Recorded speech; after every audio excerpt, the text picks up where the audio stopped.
Bonsoir, nouvelle édition du 7-8. Le débat, il sera question de transport cette semaine, plus particulièrement d'éco-mobilité, crise de l'énergie, réchauffement climatique. Il a fallu faire évoluer nos modes de déplacement, les rendre plus sûrs, plus sobres, mais aussi réaliser ces aménagements qui sont adéquats. Les pouvoirs publics ont donc un rôle essentiel à jouer au niveau national, mais aussi local. À 50 ans en Yvelines, quelle est la politique menée? Est-ce suffisant? Pour en parler, en débattre en plateau, Véronique Coté-Millard, vice-présidente mobilité et transport à 50 ans en Yvelines, et Olivier Paréja, conseiller communautaire d'opposition Europe Écologie à Saint-Quentin en Yvelines également. Bonsoir à tous les deux. On va tout d'abord commencer par un exemple concret, Véronique Coté-Millard. Il y a ce projet Autolib sur l'agglomération. Ça, c'est un exemple concret un peu d'éco-mobilité. Ce sont ces automobiles électriques partagées. Ce sera lancé en 2017, même si le projet a pris un peu de retard, c'est sûr. Voilà. Le projet a pris un petit peu de retard. Nous sommes en négociation avec Bolloré et le syndicat, puisque Bolloré est en train de revoir sa politique d'Autolib sur ces différents territoires autour de Paris. Donc voilà, nous sommes en pourparlers. Il y a une réunion technique qui va être organisée très prochainement. Et on espère que d'ici 2017, voilà, les Autolib soient installés sur le territoire de Saint-Quentin. Certains même étaient un petit peu rapides, comme la commune de Guyancourt, qui a, je crois, déjà installé certaines installations électriques, donc qui sont vraiment dans les starting blocks pour accueillir ces voitures, ces stations de voitures électriques. Ça veut dire que la mobilité durable, cette écomobilité, vous la prenez en compte dans la politique du quotidien pour l'agglomération? Puisqu'on a en fonction du nombre d'habitants, un certain nombre de stations, une station faisant 6 véhicules. Donc le projet ne coûtera pas directement d'argent aux communes, puisque c'est Sky qui va prendre un emprunt qui sera remboursé avec ce que va reverser les communes au niveau de l'occupation du domaine public. Olivier Paréja, voilà. C'est plutôt une bonne nouvelle, ça veut dire que les idées portées notamment par Europe Écologie pendant des années sont rentrées dans les mœurs aujourd'hui? Je ne sais pas si Europe Écologie peut réclamer l'exclusivité des idées écologistes, mais c'est sûr que l'autopartage, le fait d'imaginer que les gens ne vont pas nécessairement tous avoir 2, 3 voitures par foyer, par exemple, c'est nécessairement quelque chose d'assez positif. Après, sur le modèle Autolib, on peut se poser des questions. C'est quelque chose qui coûte énormément à la collectivité, même si après on peut, sous forme de prêt, atténuer l'effet, mais quelque part ça va coûter 90 000 € par station, et il existe des modèles alternatifs qui sont peut-être moins coûteux pour la collectivité. Le fait de faire appel à Bolloré n'est peut-être pas la solution la plus avantageuse, mais on ne va pas non plus noircir.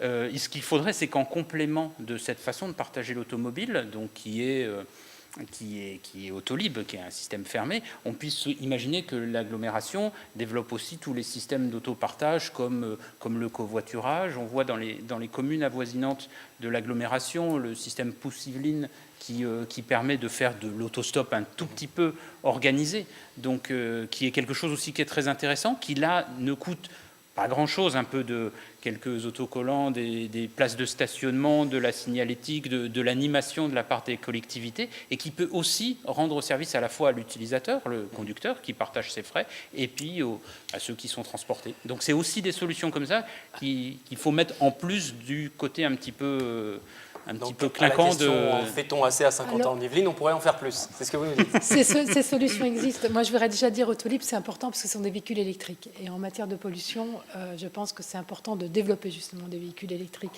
Mais vous avez parlé de l'autopartage. Oui, ça existe. Bien sûr, le covoiturage existe avec le système, je crois que c'est WazeUp. Vous avez également parlé de Pouce-Yvelines. C'est un dispositif. On a rencontré le créateur de ce dispositif récemment. Et donc, on va certainement, je pense, le présenter aux élus très prochainement. Je pense que c'est effectivement un dispositif extrêmement intéressant.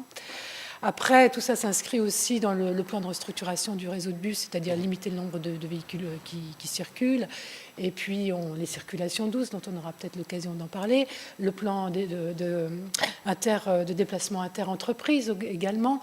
Enfin, je trouve que pour être une commune nouvellement arrivée dans 50 ans en Yvelines, c'est extraordinaire l'ensemble de dispositifs. Parce que je n'ai pas précisé, vous êtes aussi la maire des Clés-sous-Bois. Voilà, qui peut exister et qui est mis en place, qu'on va pouvoir élargir aux 12 communes, et c'est vraiment avec beaucoup d'enthousiasme qu'on travaille sur tous ces dispositifs. Et sachez que je suis très attachée à l'environnement et très sensible à tous les problèmes que nous rencontrons, et notamment à la qualité de l'air, et tout ce qui pourra contribuer à l'améliorer. Nous y serons très, très attentifs et très soucieux.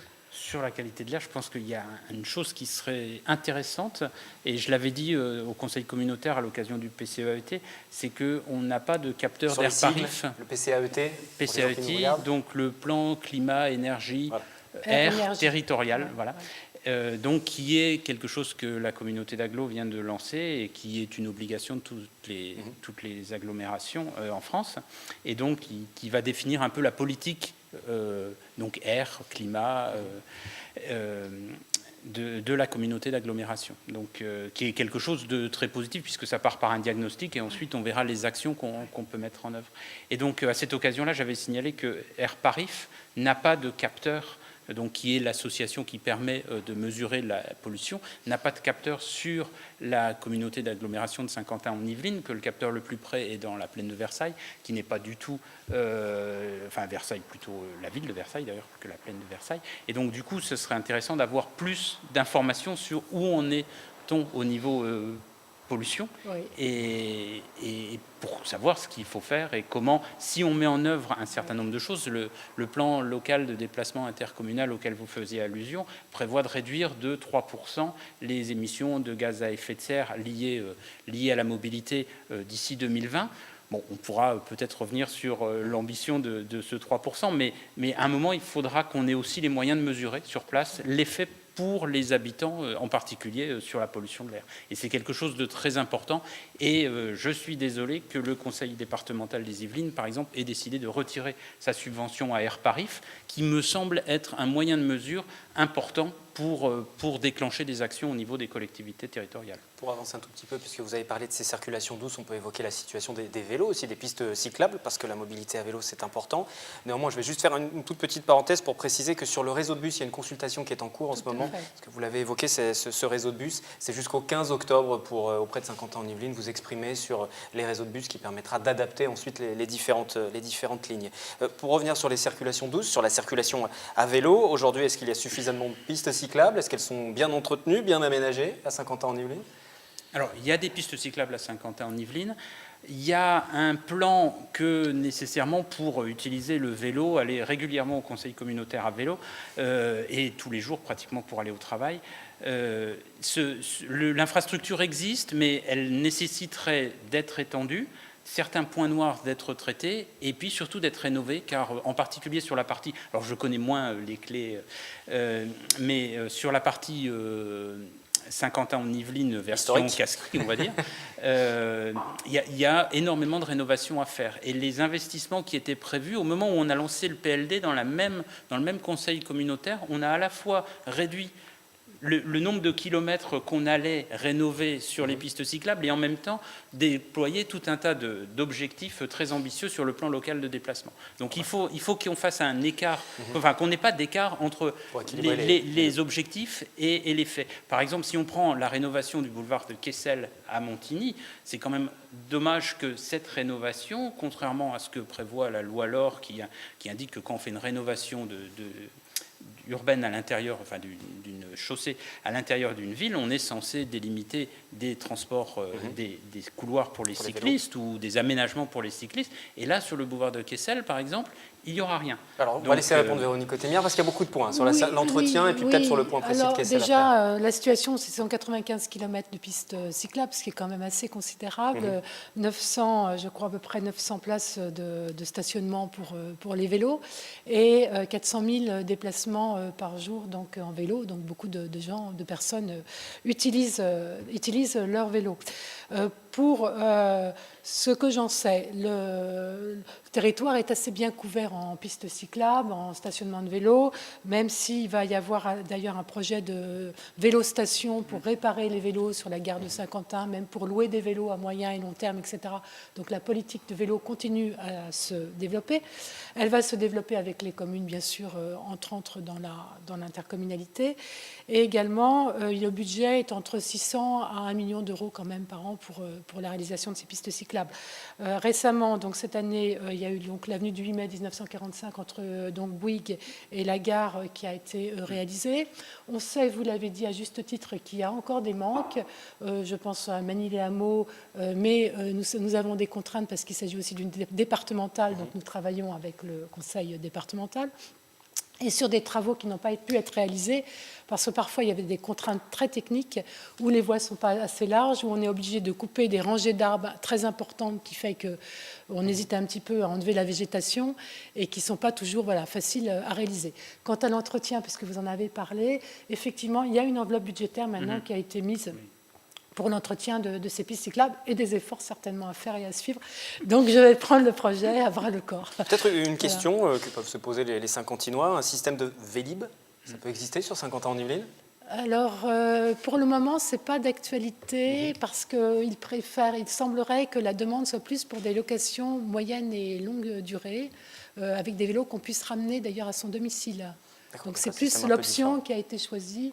Autant on est en auto libre, mais là c'est l'option qui a été choisie pour les vélos. Pour le moment. Après, tout est imaginable, oui. Oui, parce qu'effectivement, je pense que le rôle des collectivités, c'est justement d'essayer de susciter, de favoriser les déplacements. Et si on prend le développement sur l'agglomération de Lille des vélos en libre service type Vélib, ça ne s'appelle pas Vélib à Lille, ça s'appelle je ne sais plus comment, ça a quand même fait augmenter de près de 80% la pratique cycliste sur la ville. Oui. Donc c'est absolument énorme. Aujourd'hui, les déplacements à vélo, il y en a peut-être beaucoup, mais ça reste quand même très très marginal. C'est de l'ordre de 2% sur l'enquête, sur la dernière enquête des déplacements sur Saint-Quentin.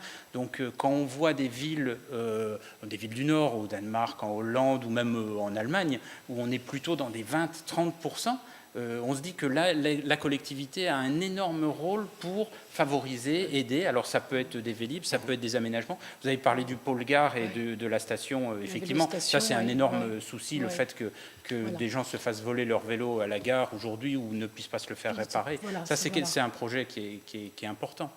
On va s'arrêter là, puisque cette émission touche déjà à sa fin, cette discussion qu'on a pu avoir autour de l'écomobilité. Juste pour conclure, chacun, je voudrais juste vous entendre sur cette problématique que rencontrent aussi les Saint-Quentinois, parce qu'on parle d'écomobilité, d'environnement, tout cela c'est très bien, mais la réalité, le matin ou même le soir, pour rentrer dans l'agglomération de Saint-Quentin, autour de la Nationale 10 par exemple, ce sont les bouchons, le quotidien des automobilistes par exemple. Il y a des pistes, des solutions qui sont envisagées?